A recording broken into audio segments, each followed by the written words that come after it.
Olá pessoal, tudo bem com vocês aí? Nós vamos então passar para a nossa segunda aula a respeito da dissertação argumentativa.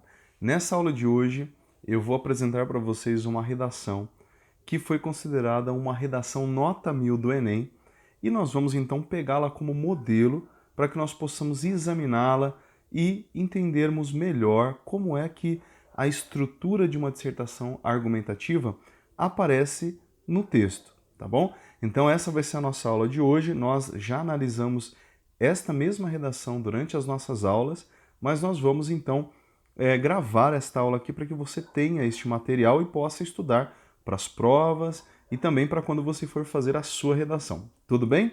Só lembrando de novo, se você escutar barulho de cachorro latindo, de buzina, de helicóptero, de avião, é porque eu estou gravando aqui na minha casa, tá bom? Então vamos lá. Então nós vamos analisar esta redação que foi tirada do caderno de redações do Enem. O nome desta redação é Crack, como tirar esta pedra do caminho. Vamos lá. Então, como nós estudamos na aula anterior, toda redação dissertativa argumentativa, ela tem uma estrutura que consiste em introdução, que deve conter os elementos lugar, época e assunto, e uma tese, que é o ponto de vista defendido pelo autor a respeito daquele tema. Depois nós temos os parágrafos de argumentação, em que ele trará os elementos para provar que a sua tese ela é verdadeira, e por fim o último parágrafo de conclusão, em que o autor apresenta então uma solução, uma proposta de solução para aquele problema, tá bom? Então vamos dar uma olhada. O tema então desta redação aí é sobre o crack. Vamos ver de que forma o autor aí, esse aluno, esse candidato do Enem que tirou nota 1000 na redação, como é que ele desenvolve a sua ideia. Vamos lá. Primeiro parágrafo. De todas as drogas conhecidas no Brasil, o crack tem sido a mais devastadora.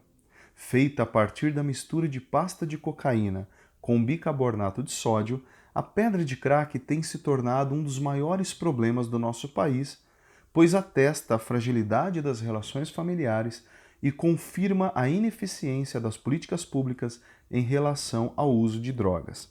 Olha só, vamos parar então nesse primeiro parágrafo. Esse primeiro parágrafo é o de introdução. Nós podemos observar que aí nós temos já todos os elementos necessários para uma introdução. Em primeiro lugar, nós temos aí o elemento lugar. Qual é o lugar? De onde é que sobre qual lugar este autor está falando? Brasil, certo? Está ali, no Brasil. Também, quando nós pensamos em relação à época, nós temos a certeza de que ele está falando sobre a atualidade. Porque, logo na primeira frase, ele diz: o crack tem sido a mais devastadora. Então, a gente sabe que essa redação foi publicada num determinado ano, se eu não me engano, foi em 2012. Então, a gente sabe que ele está falando da atualidade. Essa expressão tem sido demonstra o tempo presente. E também ele já adianta o assunto que ele vai falar, não é? Ele diz, ó, de todas as drogas conhecidas, o crack tem sido a mais devastadora. Então a gente já sabe que ele vai falar de drogas especificamente sobre o crack. Então, até aí, tá tudo ok. Depois, logo em seguida, nós vamos ver que ele vai falar a respeito da tese. Olha só, ele diz o seguinte, que a pedra de crack tem se tornado um dos maiores problemas do nosso país. Então, quando ele diz isso, ele está fazendo uma afirmação. Já é o ponto de vista dele a respeito do assunto. Ele está dizendo que o crack tem se tornado um dos maiores problemas no Brasil. Então, se ele afirmou isso, ele vai ter que provar. Isso já é a opinião dele, porque alguém poderia contestar e dizer assim: não, eu não acho que um dos maiores problemas do Brasil é o crack. Eu não acho. Eu acho que um dos maiores problemas é a corrupção. Então, isso já é a opinião do autor sobre o tema. É a primeira tese que ele apresenta, que o crack tem se tornado um dos maiores problemas do país. Depois ele coloca a segunda tese.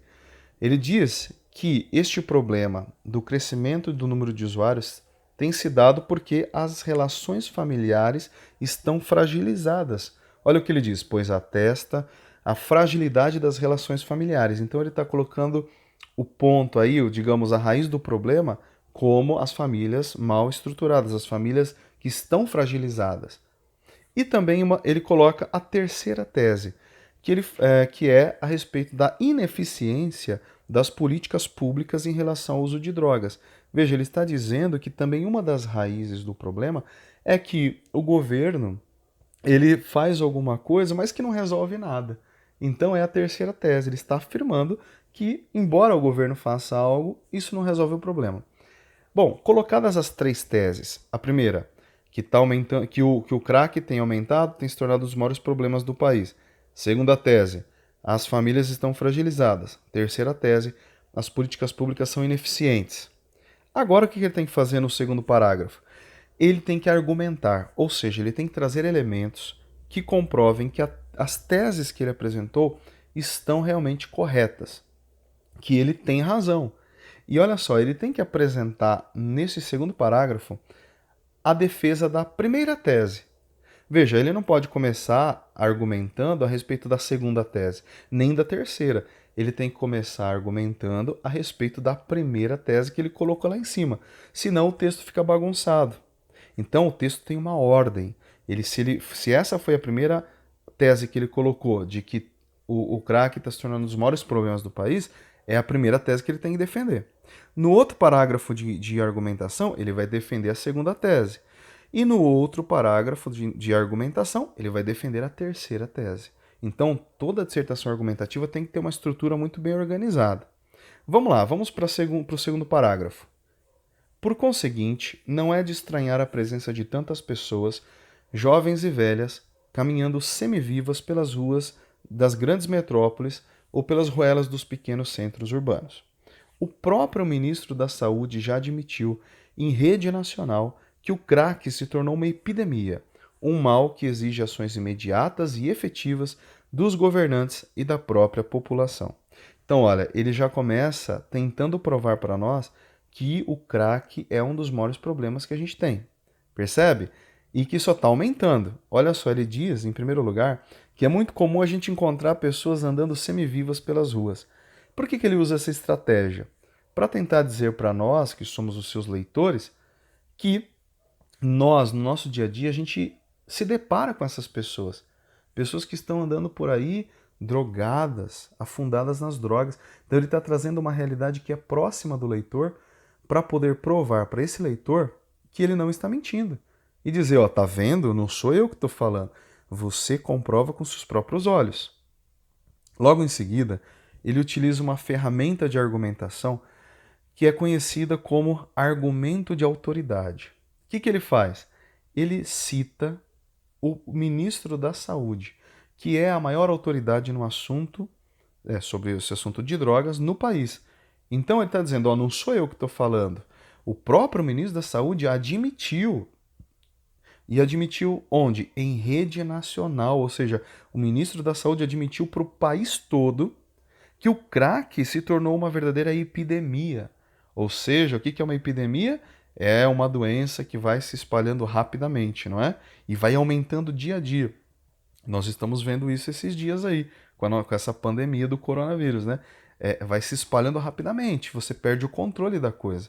Então ele está usando esta palavra epidemia e citando o ministro da Saúde, ele está provando que não é ele quem está afirmando isso, é a maior autoridade no país para dizer que, para admitir que realmente o crack já se tornou uma verdadeira epidemia, você já perdeu o controle, certo? Então, viu como ele defende a primeira tese, mostrando que tem aumentado e que a coisa tem se tornado uma verdadeira epidemia. Ele faz isso citando o ministro da Saúde. Depois, ele vai abrir, então, o segundo parágrafo de argumentação, que é o terceiro parágrafo do texto. Neste próximo parágrafo, ele vai ter que defender a segunda tese dele. Qual que é a segunda tese? Ele afirma que a coisa está piorando porque as famílias estão fragilizadas, as famílias estão desestruturadas. Então, vamos lá, vamos ler aqui esse próximo parágrafo. Ele diz assim, ó: oriundos de famílias fragmentadas, ou sendo eles os culpados pela fragmentação do próprio lar, os viciados são muitos e surgem das favelas e dos flats com um único objetivo: alguns segundos de êxtase. Estatísticas do DENARC, Departamento Estadual de Investigação sobre Narcóticos, indicam que, em janeiro de 2010, dos 100 usuários de drogas que procuraram ajuda no DENARC, 10% usavam crack. E em fevereiro desse mesmo ano, de cada 200 usuários, já eram 20%, com média de idade de 20 anos. Então, olha só, o que o autor fez aqui? Ele tem que defender a tese de que as famílias estão fragmentadas, de que as famílias estão sendo abaladas por causa do uso do crack. Então ele fala, em primeiro lugar, que muitos desses usuários ele já vêm de famílias desestabilizadas. Então a família só briga, né? Ninguém se entende. E aí o que o rapaz vai fazer? Ele, para fugir do problema, vai buscar a droga, né? Ou tem uma outra situação. O usuário, ele acaba desestruturando a família dele, né? E a gente já sabe, isso é muito comum, certo? Então ele mesmo acaba desestabilizando sua família. E diz o seguinte também o autor, que esses usuários, eles vêm das favelas e dos flats, dos lugares ricos. Então, ele está dizendo o que aqui? Que não há uma classe social que leva a uma desvantagem. Na verdade, ele diz que essa coisa das drogas é tão séria que ela atinge tanto pessoas ricas quanto pessoas pobres, certo? Tanto os pobres quanto os ricos. Então não é porque é pobre que vai usar droga. Isso também atinge e muito os ricos, tá? Então essas pessoas vêm de famílias. Os pobres vêm de famílias pobres, os ricos de famílias ricas, né? Então, e isso desestabiliza a família. E aí o que ele faz? Ele utiliza uma outra ferramenta de argumentação. Ele vai mencionar aí uma estatística do DENARC, que é o órgão público responsável por essa questão das pessoas que usam drogas. As estatísticas mostram, e aqui é uma bela estratégia, você pegar números, pegar estatísticas para confirmar a sua tese. Ele está mostrando que de um mês para o outro, em 2010, dobrou o número de usuários. De janeiro a fevereiro dobrou o número de usuários. Diz a estatística do DENARC. E usuários de crack, de todas as drogas, os usuários de crack dobraram em número. E aí, para nos fazer pensar nas famílias, o que é que o autor faz? Ele menciona a idade dos usuários. Qual que é a idade? Média de idade de 20 anos. Ou seja, quando a gente pensa num jovem de média de idade de 20 anos, a gente está pensando aí em alguém de 16, 17, 18, 19, 20, 21, 22. É uma média. Imagine um adolescente aí dos seus 16 anos usando droga, afundado no crack. Imediatamente você é levado a pensar na família desse rapaz ou dessa moça. Você é automaticamente levado a pensar como é que essa família está lidando com esse jovem de 16 anos que está no crack.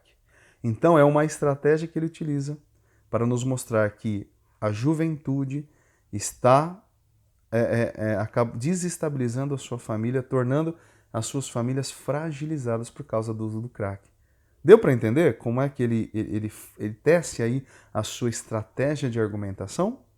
Beleza, vamos para o próximo parágrafo. Agora, o que ele tem que defender, você se lembra? Agora ele precisa, depois que ele mostrou que o crescimento do crack está realmente acontecendo, que as famílias são desestruturadas, ele tem que provar agora aquilo que ele afirmou na terceira tese, que o governo faz coisas que não funcionam, coisas ineficientes. Vamos ver como que ele prova isso. Ele diz assim, ó: esses números, porém, que ajudam a significar melhor os fatos, não surgem apenas por divergências familiares, como muitos acreditam, ou por opção dos usuários, mas da ineficiência das ações dos governantes na prevenção e no combate ao uso de drogas. Aí o que ele vai fazer? Ele vai citar as CAPs. Ó. A criação de mais CAPs, centros de atenção psicossociais, por exemplo, não se converte logicamente em solução, mas em uma forma um tanto passiva de conviver com o problema. Então, olha só, ele está dizendo que o governo está fazendo, que são essas CAPs, são centros de atenção, né, que ajudam, centros que ajudam essas pessoas aí, narcóticas e tal. Ele está dizendo que essas CAPs não estão ajudando em nada. Ele está dizendo que você tem lá essa tal de CAPs, mas que as pessoas vão e não se recuperam. Na verdade, para ele, o governo está fazendo isso só para dizer que está fazendo alguma coisa. Mas o próprio governo sabe que isso não soluciona o problema. Então ele está tentando provar para nós, dando o exemplo das CAPs, de que a tese dele, de que as políticas são ineficientes, está correta. E realmente, se você pensar, as CAPs elas acabam não resolvendo nada. Então o nosso autor aí está realmente provando aquilo que ele disse na tese, tá bom? Agora, nós chegamos finalmente ao último parágrafo do texto, que é a conclusão. A conclusão tem o objetivo de fechar o texto e propor uma solução. Olha como ele faz a conclusão dele. É preciso, então, uma nova atitude do Estado em relação ao uso do crack, enfocando não apenas o viciado, mas a família do mesmo e o lugar onde vive. O governo precisa criar projetos, inclusive cursos e palestras, que evitem o caminho que leva às pedras. Ações que valorizem as relações familiares, promovendo entre seus membros o diálogo. Ações que, por fim, aliviem as nossas retinas já tão fatigadas de ver os farrapos humanos nos quais os usuários têm se transformado. Olha só como que ele fecha, então, o texto. O que ele faz? O autor, ele propõe, então, uma solução para o problema. Veja, se ele está dizendo, lá na tese, que o problema é que as famílias estão desestruturadas e que o governo está fazendo coisas que não funcionam, qual é a solução que ele dá? Que o governo faça, então, alguma coisa que funcione, pensando nas relações familiares. Ele junta as duas coisas. Então, que o governo invista na família, para que a família seja fortalecida e essas pessoas consigam ser libertadas e também nem procurem as drogas. Tá certo? É assim, então, que, de uma forma bonita, de uma forma inteligente, o nosso autor propõe uma solução e finaliza o seu texto. Ok? Deu para entender como é que está estruturada a dissertação argumentativa? Essa é uma redação nota 1000 do Enem. Se a gente quiser tirar uma nota 1000 também, a gente precisa pegar esses bons exemplos. Ok? Então, se você não entendeu, volte o vídeo, assista de novo, mande a sua pergunta que eu vou tentar esclarecer para você, tá bom? Então, desejo aí bons estudos, que você continue firme nos seus estudos e a gente se encontra na nossa próxima aula. Um forte abraço e até mais.